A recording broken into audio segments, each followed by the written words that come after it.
بسم اللہ الرحمن الرحیم الحمد للہ رب العالمین والصلاة والسلام علی رسولہ الکریم اما بعد فاعوذ باللہ من الشیطان الرجیم بسم اللہ الرحمن الرحیم ام حسبتم ان تدخلوا الجنة ولما یأتکم مثل الذین خلوا من قبلکم مستهم البأساء والضراء وزلزلوا حتى يقول الرسول والذین آمنوا معه متى نصر اللہ الا ان نصر اللہ قریب۔ برادران ملت اسلامیہ، ہم سیرت مبارکہ کے 13ویں سال کے حالات بیان کر رہے ہیں جب نبی کریم صلی اللہ تعالی علیہ وسلم کو نبوت کا اعلان کیے ہوئے 13 سال ہو رہے تھے۔ گزشتہ درس میں عرض کیا تھا کہ حضور نبی کریم صلی اللہ تعالی علیہ وسلم نے بیعت عقبہ ثانیہ میں 75 مردوں اور عورتوں سے بیعت لی۔ ان میں جو مرد حضور سے بیعت کرتے تھے، حضور ان سے ہاتھ میں ہاتھ لے کر بیعت فرماتے تھے، لیکن عورتوں سے جب حضور نے بیعت لی تو ہاتھ نہیں ملایا، صرف زبانی اقرار لے لیتے تھے۔ مسند امام احمد اور طبرانی میں ایک حدیث ہے، انی لا اصافح النساء ولکن آخذ علیہن ما اخذ اللہ علیہن۔ حضور نے ارشاد فرمایا، میں عورتوں سے مصافحہ نہیں کرتا، صرف اللہ کی اطاعت کا عہد لے لیتا ہوں جو اللہ نے مجھے حکم دیا ہے۔ تو یہی طریقہ ہے ہمارے علماء کو اور صوفیاء کو اور مزارات پر بیٹھے ہوئے سجادہ نشینوں کو اس بات کا لحاظ رکھنا چاہیے کہ شرعی طور پر غیر محرم سے بچنے کی جو تاکید ہے اس سے وہ مبرہ نہیں ہے۔ انصار مدینہ کا یہ قافلہ عہد کر کے مدینہ پہنچا اور وہاں جا کر انہوں نے اعلان کیا کہ ہم مسلمان ہو چکے ہیں۔ مدینہ میں بڑی تعداد میں لوگ مسلمان ہو چکے تھے، مگر چند بوڑھے اور بڑی عمر کے کچھ لوگ بت پرستی پر مضبوطی کے ساتھ قائم تھے۔ ان بوڑھوں میں ایک بوڑھے حضرت عمرو بن جموح کا قصہ لکھا ہے۔ یہ ایک پیر سے لنگڑے تھے، انہوں نے لکڑی کا ایک بت بنا رکھا تھا۔ ان کے بیٹے معاذ اسلام قبول کر چکے تھے، لیکن عمرو بن جموح نے اسلام قبول نہیں کیا تھا۔ ان کے بیٹے بیعت عقبہ ثانیہ میں شامل تھے۔ عمرو بن جموح اپنے بت کی بڑی عزت کرتے تھے۔ ایک رات ان کے بیٹے معاذ نے یہ ارادہ کیا کہ والد کو میں سمجھاؤں کہ ان بتوں میں کوئی طاقت نہیں ہے، تو انہوں نے ایک عجیب حرکت کر لی۔ ان کا بت اٹھایا اور باہر کوڑے پر پھینک آئے۔ صبح کو عمرو بن جموح نے دیکھا، بڑا افسوس ہوا، بولے میرے خدا کو چور لے گئے یا کون اٹھا کر لے گیا؟ اس کو ڈھونڈا تو دیکھا وہ باہر کوڑے پر پڑا ہوا ہے۔ اٹھا کر لائے، اس کو دھویا، خوشبو لگائی، کپڑے پہنائے اور پھر اس کی جگہ پر رکھ دیا۔ دوسری رات انہوں نے پھر ایسا ہی کیا۔ عمرو بن جموح نے پھر ڈھونڈا، دیکھا وہ پڑا ہوا ہے باہر، اٹھا کر لائے، دھویا، خوشبو لگائی، کپڑے پہنائے، جگہ پر رکھ دیا۔ بت سے معافی مانگنے لگے کہ اے خدا مجھے معاف کر دینا کہ کوئی تیرے ساتھ زیادتی کر رہا ہے۔ کئی دن تک ایسا ہی ہوتا رہا۔ پھر ایک تلوار لے کر آئے اور بت کی گردن میں لٹکا دی، بولے اے میرے خدا، کون ہے جو تیرے ساتھ یہ گستاخیاں کر رہا ہے؟ تو اس کی گردن کاٹ دینا۔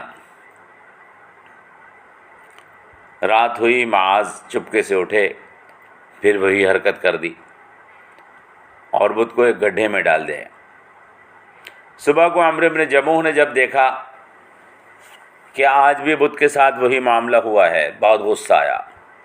ڈھونڈا تو دیکھا کہ بت ایک گڑھے میں گندگی کے ساتھ پڑا ہوا ہے۔ سوچنے لگے اگر اس بت میں کچھ طاقت ہوتی تو ایسا نہ ہوتا۔ وہ کون ہے جو روز اس کے ساتھ ایسا کرتا ہے اور بدھ اس کو ختم نہیں کر پا رہا۔ اس کے بعد کہنے لگے معاذ، میں سوچتا ہوں تم ٹھیک ہی کہتے ہو، ان بتوں میں کوئی طاقت ہوتی تو یہ اپنی حفاظت تو کر لیتے، ان کی حفاظت بھی ہمیں کرنی پڑتی ہے۔ میرا خیال ہے مجھے مسلمان ہو جانا چاہیے اور اس اندیکھے خدا پر ایمان لانا چاہیے جس نے پوری کائنات کو اور مجھے پیدا کیا ہے۔ یہ دلائل ابو نعیم میں لکھا ہوا واقعہ ہے۔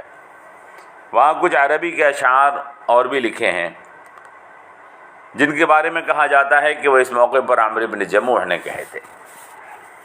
برادران ملت اسلامیہ اور میری بہنوں، معاذ نے جو کچھ کیا وہ ان کا عمل تھا۔ وہ اپنے باپ کو ہدایت کا راستہ دکھانا چاہتے تھے اور اس میں کامیاب بھی ہوئے، لیکن عام حالات میں اس طرح کرنے کی اجازت نہیں ہے۔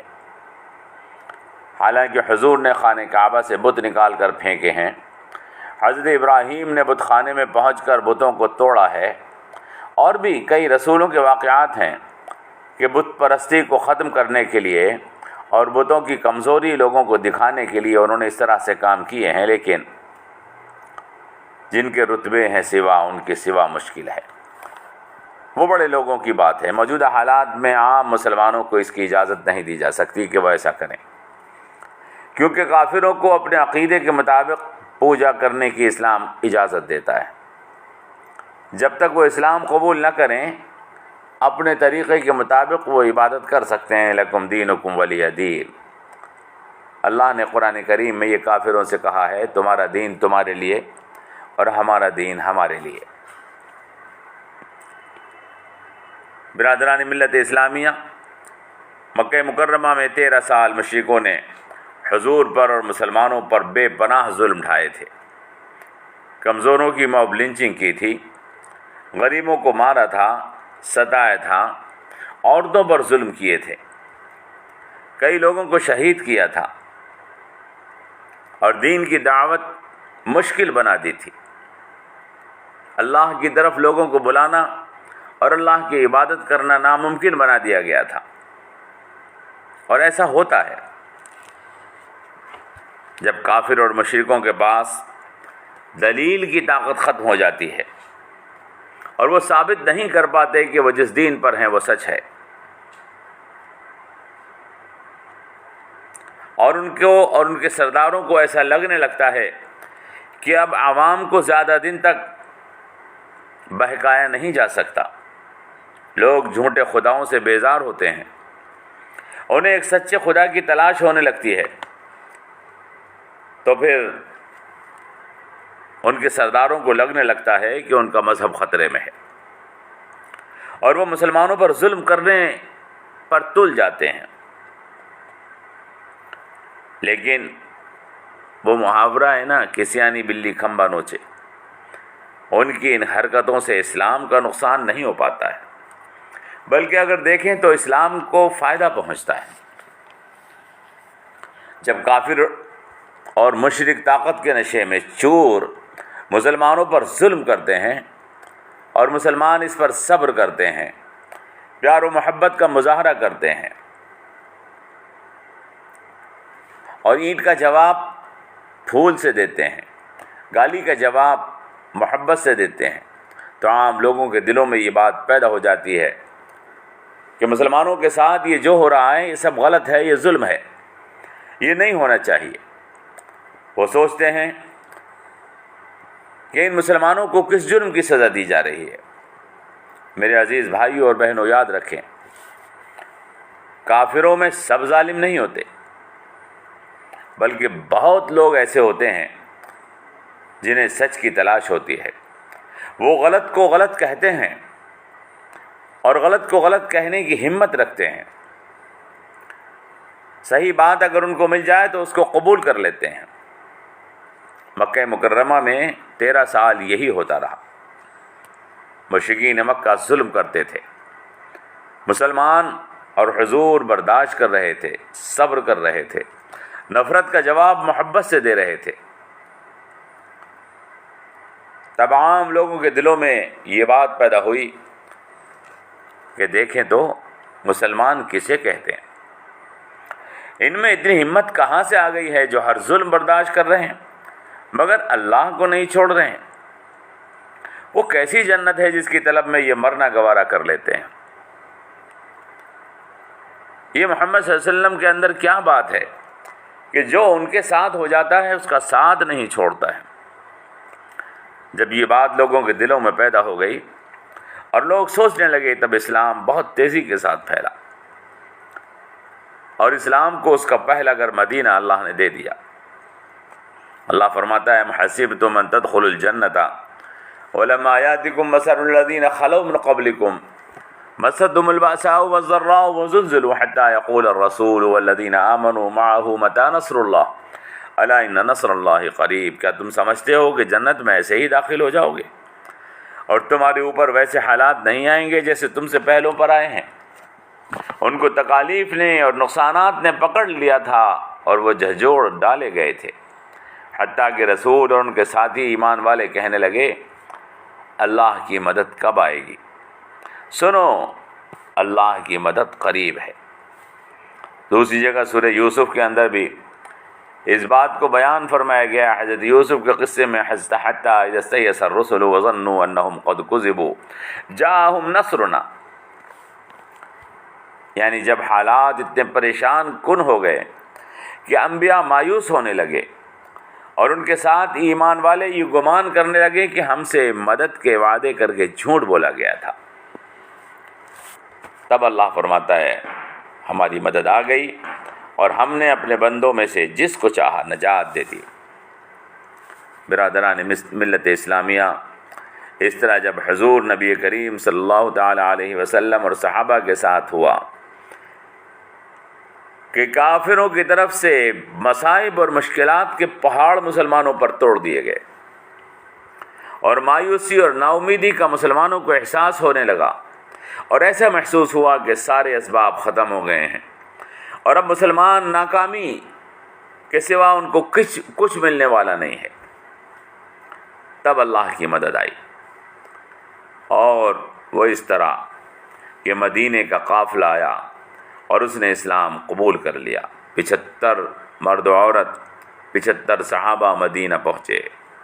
مسلمانوں میں ایک نیا جذبہ اور جوش پیدا ہو گیا، انہیں یقین ہو گیا اب اسلام کو ایک گھر مل گیا ہے، وہاں ہم آرام کے ساتھ رہیں گے اور اپنے رب کی عبادت کریں گے، وہاں شرک کی گندگی نہیں ہوگی، وہاں مشرکوں کا ظلم نہیں ہوگا، وہاں امن ہوگا، سکون ہوگا، سب کو اپنے طریقے کے مطابق عبادت کرنے کا حق ہوگا۔ یہودی اپنے طریقے پر، عیسائی اپنے طریقے پر، مسلمان اپنے طریقے پر، اور جو جس مذہب پر ہے وہ اپنے طریقے پر عبادت کر سکے گا، اس کو اپنے مذہب پر عمل کرنے کی کھلی آزادی ہوگی۔ لکم دینکم ولی دین،